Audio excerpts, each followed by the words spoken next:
What's up, y'all? It's your boy. Shit. Uh, Sorry. This is my first time recording with OBS. I've only ever done screens with it before. Hey, Diamond. And so I forgot that I didn't need to set up the audio recording anywhere. I'm actually going to be working on some audio today. If you ain't know who I am, I'm your boy Tony T. My man Diamond Dog Hold down here on the flow. Say what's cracking lacking. He likes to help us engineer. But today we're gonna be engineering, shouty. I had a couple of requests. People want to see how I do it in action. Some people just want to, get some tips and tricks. We're gonna be working in Logic today, but all the tool I'm using a few plugins, really just one or two. But everything I'm doing, I'm structuring this little mini class so you can use on any DAW, any EQ, any compressor. It don't matter which one you use; they all pretty much work the same. So just take what I'm saying, the fundamentals, and we'll be alright.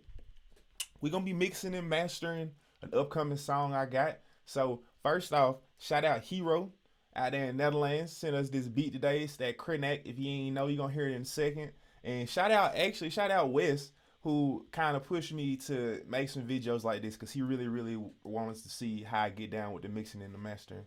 But I don't know what they say. Something about to do. Before we hold up any more time, let's gonna get it in, y'all.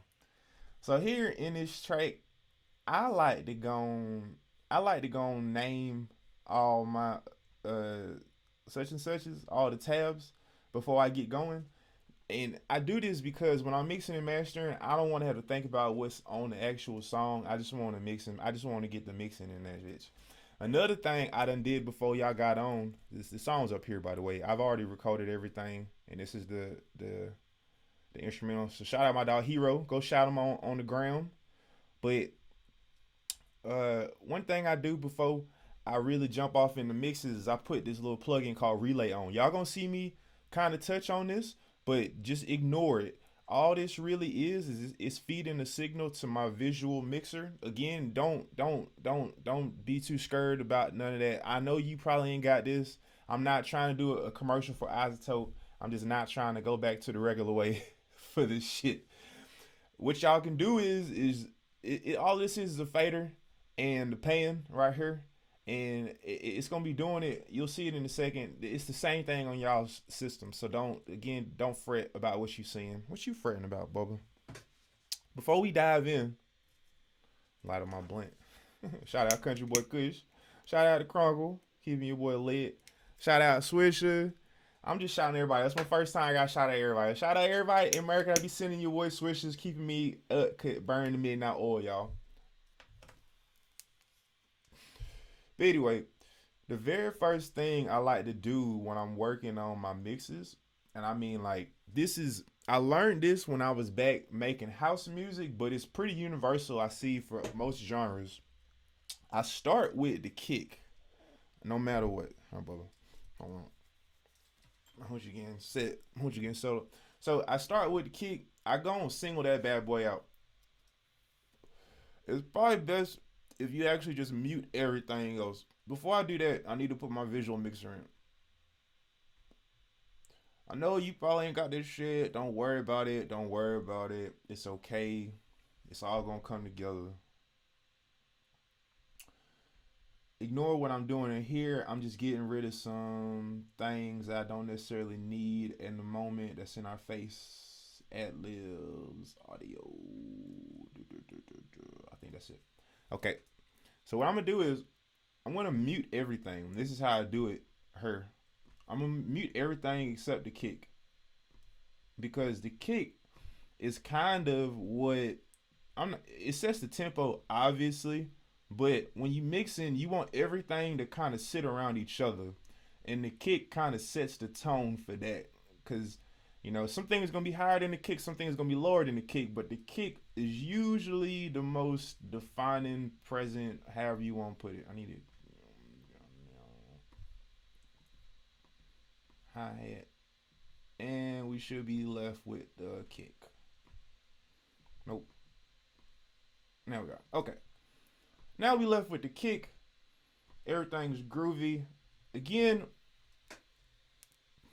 don't be intimidated by my visual mixer. You can do everything I'm doing in here, on your faders here. It's literally the same shit. But we start with the kick, and what we're gonna do is the point is we want the kick to sit around -12, -11, crossing over to -12, because that's kind of where our sweet spot is. So let me move this out the way so I can make sure.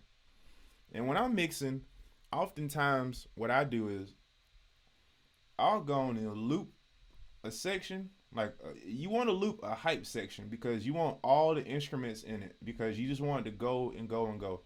Oh, I can't. I forgot. I ain't even played the song for y'all, motherfuckers. Hold on.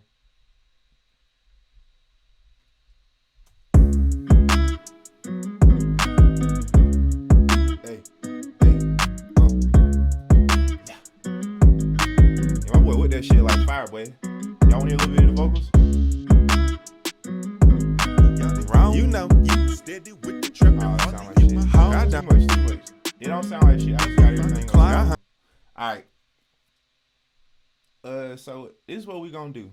We're going back to muting that bad boy and muting these vocals because I like to put the vocals in later after the beat and everything is mixed because it's easier. It's probably correct to mix the vocals while you mixing everything, but I like to have the beat done and then kind of slip the vocals in while I'm doing it. I mean, it's an everlasting. To be honest, for me, it's an everlasting mix and master session, but when I start out, it helps me to just kind of get the beat square away first. So here we go. Again, we want the kick to be around 12 here.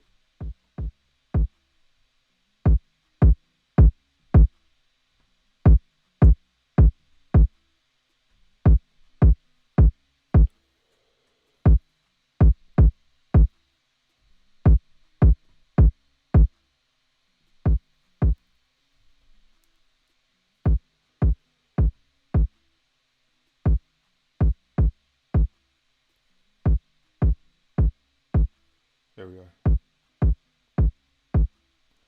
I don't mean to toot my own horn, but after a while, you just kind of know what that shit's sitting like. Okay, so we got the kick in there. It's doing our thing.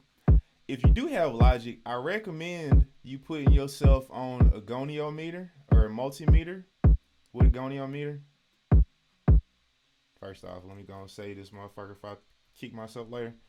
So I like having this because not only do you get the spectrum, but once everything's kind of in there, you kind of see how this is shaping up. I don't know the technical name for all this bullshit, but at the end of the day, it's gonna show you like the spectrum of everything and the left and the right, just how everything is panning out. And you want it to be a nice blob. You don't want it to be straight up and down because this is a mono signal, which it should be. Okay.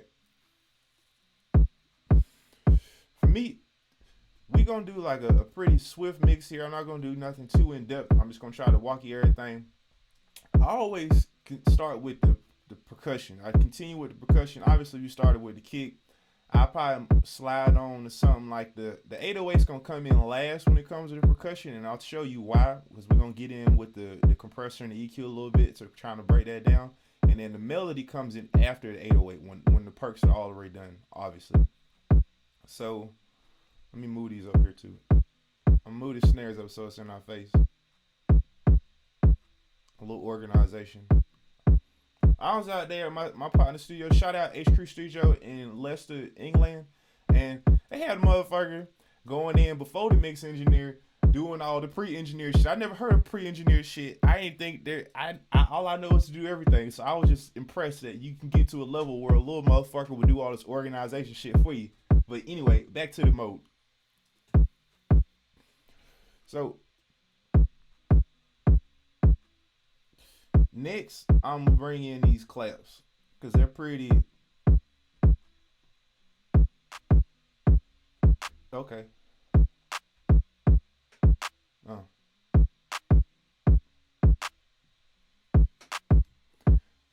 Hold on, put this out.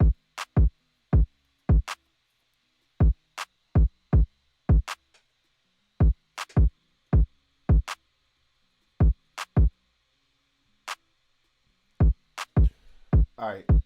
So with your percussion and shit, when it comes to mixing, it's I'm sorry, Diamond. It's exactly that. It's a mix. This is how it's gonna sound on stage. This is how it's gonna sound on Spotify. This is how it's gonna sound in the car. All that shit. So you gonna have to lay all the spacing and all the panning out exactly how you would imagine it to be. When it comes to perks, I like to set the width with the perks. That's just a mixing trick. What I mean by that is you don't want to have everything lined up the middle. Especially when it comes to hip hop, you want some dynamic spacing to it, some left and right. That way, what's in the middle, the vocal, has more presence. I'm currently mixing with a headphone with only one thing, so I'm pretty much guessing right now. And like the right is the left, so we it's gonna. I'm gonna have to remix this motherfucker when I ain't got no headphones on. But we'll, for the sake of y'all, my blunt keep coming back on. For the sake of y'all, we just gonna do it like this. Nah.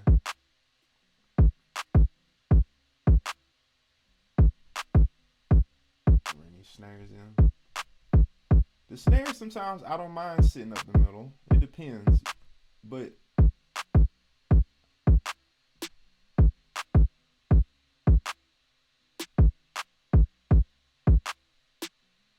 okay.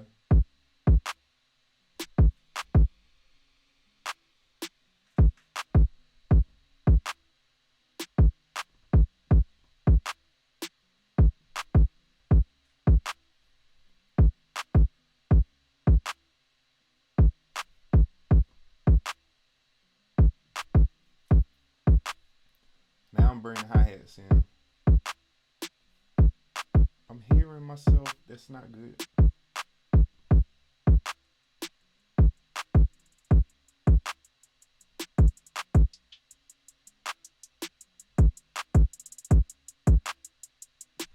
The hi-hats, I always want them kind of present, kind of in your face.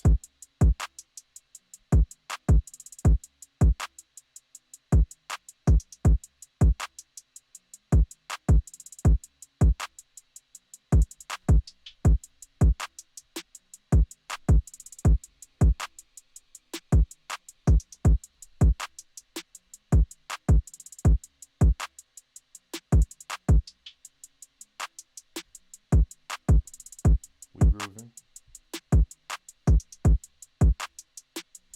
As I look here to see what we have left, you see, this is why it's important to organize everything together, because then you can kind of see what you like. And we only got the 808 and the 808.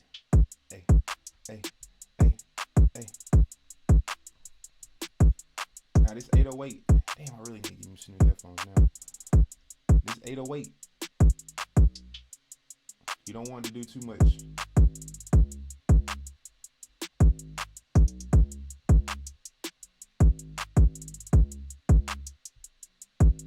Hold on, I gotta check this with the speakers.